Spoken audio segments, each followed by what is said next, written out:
Baik, bismillahirrahmanirrahim. Assalamualaikum warahmatullahi wabarakatuh. Kembali lagi bersama saya Alfarizi.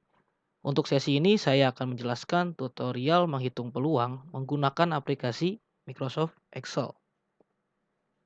Baik, jadi tujuan dari tutorial ini adalah agar mahasiswa dapat mempelajari dan memahami step by step menggunakan Microsoft Excel untuk mencari nilai permutasi dan kombinasi, peluang sebaran binomial, dan peluang sebaran normal. Baik, kita masuk ke tutorial pertama yaitu menentukan nilai permutasi dan kombinasi menggunakan aplikasi Microsoft Excel. Baik, pertama-tama tentunya kita membuka aplikasi Excel. Oke, di sini sudah terpapar dua jenis soal yaitu yang pertama jenis soal permutasi dan jenis soal kombinasi. Jadi perbedaan yang menonjol antara permutasi dan kombinasi ini berada pada aspek urutan.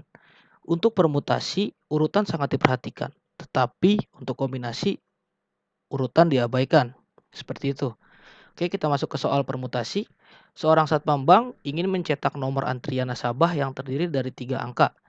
Jika nomor antrian tersebut tidak memuat angka yang sama yang dibentuk dari angka 0, 1, 2, dan 3, maka tentukanlah banyak pilihan nomor antrian yang dapat dibuat. Oke, sudah jelas ini menggunakan formulasi permutasi. Di mana nilai n-nya sebesar 4 yaitu nilai angka yang tersedia. Lalu nilai r-nya adalah angka yang dibutuhkan untuk mencetak nomor antrian, yaitu sebanyak 3 angka. Seperti itu. Kita masuk ke formulanya. Jadi di dalam Microsoft Excel ini sudah terdapat formulasi untuk mencari permutasi, yaitu ada dua, ada permut dan permutasiona. Jadi perbedaan antara permut dan permutasiona di mana jika kita menggunakan permut itu berarti tidak ada pengembalian atau pengulangan seperti itu. Ketika kita menggunakan permutasiona berarti dalam soal ada keterangan pengulangan seperti itu. Karena di soal ini tidak ada keterangan pengulangan maka kita menggunakan formula permut seperti itu. Lalu isi dari formulanya adalah nilai n titik koma nilai r seperti ini. Lalu alhasil kita dapatkan nilai sebesar 24 yaitu nilai permutasi 3 dari 4 seperti itu. Baik, kita melanjutkan ke soal yang kedua yaitu soal kombinasi. Sebuah kantong berisi 6 kelereng merah, 4 kelereng biru, dan 3 kelereng hijau. Tentukan banyaknya cara pengambilan 3 kelereng merah dari kantong tersebut. Oke, pertama kita tentukan nilai R-nya terlebih dahulu. Di soal sudah diperintahkan untuk menentukan banyaknya cara mengambil 3 kelereng merah. Berarti nilai R-nya adalah 3, seperti itu. Lalu menentukan nilai N-nya, kita tidak memasukkan jumlah seluruh kelereng yang ada dalam kantong, tetapi hanya kelereng yang berwarna merah, jumlah kelereng yang berwarna merah seperti itu. Karena di akhir kita diinstruksikan untuk mencari banyaknya cara pengambilan 3 kelereng merah seperti itu. Maka di nilai N-nya kita menaruh 6 saja ya. Berarti 6 kelereng merah saja seperti itu. Lalu formula kombinasi yang ada di Excel ini ada dua, seperti formula permutasi yang sebelumnya. Itu di sini ada kombin dan kombina.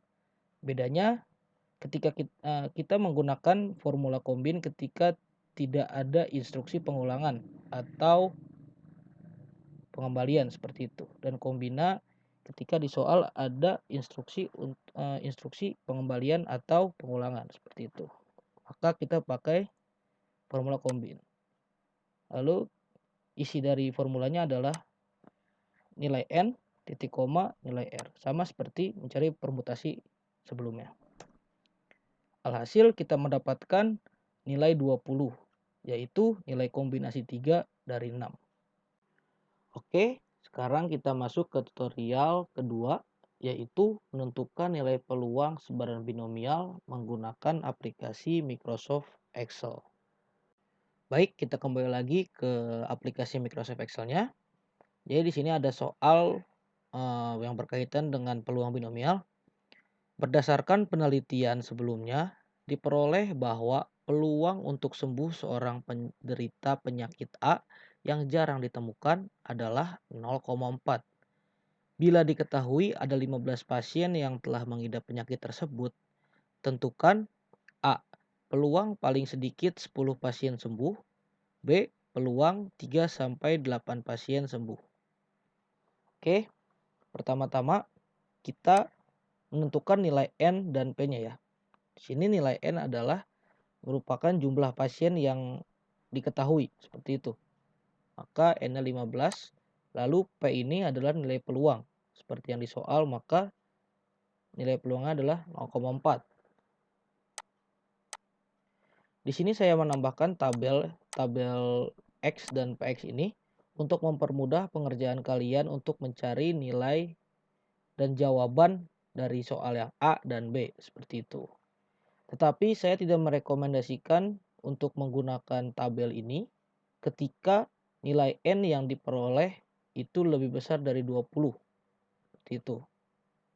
Jadi di dalam kolom PX ini akan berisikan fungsi massa peluang dari tiap-tiap X, seperti itu. Fungsi massa peluang menggunakan distribusi binomial. Oke, kita masuk ke formula. Di Excel, formula untuk distribusi binomial itu ada binom distribution, seperti ini ya.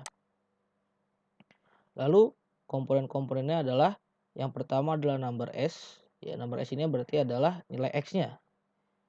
Di sini kita taruh 0 karena kita menentukan nilai yang X-nya sama dengan 0. Lalu trials ini adalah nilai N. Jadi kita taruh 15. Jangan lupa ditambahkan dolar agar pengerjaan lebih singkat dan efisien, seperti itu. Lalu yang di sebelahnya lagi ada nilai peluang, maka kita masukkan nilai P. Dan jangan lupa menambahkan dolar. Lalu di akhir kita memasukkan true atau false. True itu jika kita mencari nilai fungsi kumulatif peluang, seperti itu. Tetapi kita isi false karena tadi seperti yang awal sudah saya jelaskan bahwa isi dari kolom PX ini adalah fungsi massa peluang. Seperti itu. Oke, kita dapatkan hasil ini. Lalu kita drag ke bawah. Maka kita mendapatkan fungsi massa peluang di tiap-tiap nilai X-nya. Seperti itu. Lalu untuk menjawab soal A, peluang paling sedikit 10 pasien sembuh. Berarti kita tinggal menggunakan formula penjumlahan ya. Dari paling sedikit 10 pasien, berarti 10 ke atas ya. Berarti kita menjumlahkan fungsi massa peluang dari X sama dengan 10 sampai 15, seperti itu. Oke, kita sudah dapat yang A nilainya. Lalu yang B, peluang 3-8 pasien sembuh. Berarti nilai peluang yang berada di antara 3-8. Jadi kita menggunakan formulasi penjumlahan juga, tetapi hanya fungsi massa peluang yang X sama dengan 3 sampai X sama dengan 8. Seperti itu. Oke, jadi kita sudah mendapatkan nilainya bahwa peluang paling sedikit 10 pasien sembuh adalah sebesar 0,0338 sekian. Lalu peluang 3-8 pasien sembuh adalah 0,8778 sekian. Oke, untuk tutorial yang terakhir, kita menentukan nilai peluang sebaran normal menggunakan aplikasi Microsoft Excel. Oke, kita kembali lagi ke Microsoft Excel. Di sini sudah terpapar soal yang berkaitan dengan peluang sebaran normal. Suatu perusahaan listrik menghasilkan bola lampu yang umurnya mengikuti distribusi normal dengan nilai rataan 800 jam dan standar deviasi 40 jam. Maka tentukanlah A. Peluang suatu bola lampu menyala antara 778 jam sampai 834 jam. B. Peluang suatu bola lampu menyala maksimal 900 jam. C. Peluang suatu bola lampu menyala minimal 850 jam. Oke, pertama-tama kita cantumkan dulu nilai yang sudah diketahui dalam soal. Oke, kita ketahui bahwa nilai rataannya ada 800 jam, lalu ada nilai standar deviasi 40 jam. Maka kita cantumkan nilainya di kolom ini. Oke, tahap selanjutnya kita melakukan tahap menjawab soal A sampai C. Pertama-tama kita buat dulu tabel yang berisikan nilai X dari tiap-tiap soal, di mana yang berbeda ini hanya di soal A, karena kita menentukan peluang antara 778 jam sampai 834 jam. Maka nilai X-nya kita cantumkan 2 di kolom soal A ini. Oke, kita masuk ke soal A. Caranya bagaimana untuk mencari peluangnya? Ini cara mencari peluangnya kita bisa dapatkan dengan cara mengurangi peluang sebaran normal dari X2 dikurang dengan peluang sebaran normal X1 seperti itu. Karena yang ditanyakan adalah nilai peluang sebuah bola lampu itu menyala yang ada pada selang 778 jam sampai 834 jam seperti itu. Lalu di sini kita menggunakan formulasi norm distribution yang sudah ada di dalam Microsoft Excel. Lalu isian argumennya yang pertama adalah nilai X-nya ya. Nilai X-nya karena tadi di awal sudah saya jelaskan, nanti di akhir akan pengurangan nilai peluang X2 dengan X1. Maka yang pertama kita cantumkan X2 dulu. Lalu ada nilai mean atau rataan. Lalu argumen yang ketiga ada standar deviasi. Lalu yang terakhir kumulatif. Kita menghitung peluang kumulatif, maka argumennya true seperti itu. Lalu kita kurang dengan normal distribusi untuk yang X1. Kita 800 dan 40. Lalu argumennya true juga. Seperti itu. Oke, alhasil kita mendapatkan nilai peluang suatu bola lampu menyala antara 778 jam sampai 834 jam itu sebesar 0,51117 sekian. Oke, selanjutnya kita masuk ke soal B. Di sini adalah peluang suatu bola lampu menyala maksimal 900 jam. Berarti ini adalah tahap yang paling simpelnya ya.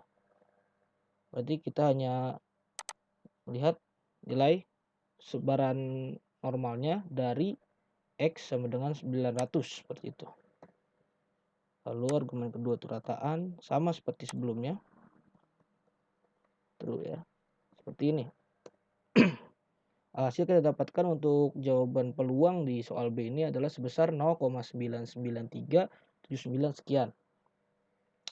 Oke, untuk menjawab soal C agak sedikit berbeda dari menjawab soal B ya. Karena di soal B ini kita diperintahkan untuk mencari peluang maksimal 900. Tetapi untuk soal C ini kita mencari peluang minimal 850. Jadi bedanya hanya di formulanya saja. Formulanya kita tambahkan di depan 1 dikurang, baru kita masukkan formulasi peluang sebaran normalnya. Seperti itu. Lakukan tahap yang sama seperti sebelumnya. Lalu argumen terakhir true, mencari kumulatif. Oke, alhasil kita dapatkan nilai peluang suatu bola lampu menyala minimal 850 jam adalah sebesar 0,105649 sekian. Seperti itu. Oke, sekian untuk tutorial kali ini. Terima kasih atas perhatiannya. Saya harap kalian bisa menerapkannya masing-masing di rumah agar bisa memahami lebih dalam lagi tentang bagaimana caranya kita mencari nilai peluang menggunakan aplikasi Microsoft Excel. Tetap semangat dan pantang menyerah. Sampai jumpa di video tutorial selanjutnya. Wassalamualaikum warahmatullahi wabarakatuh.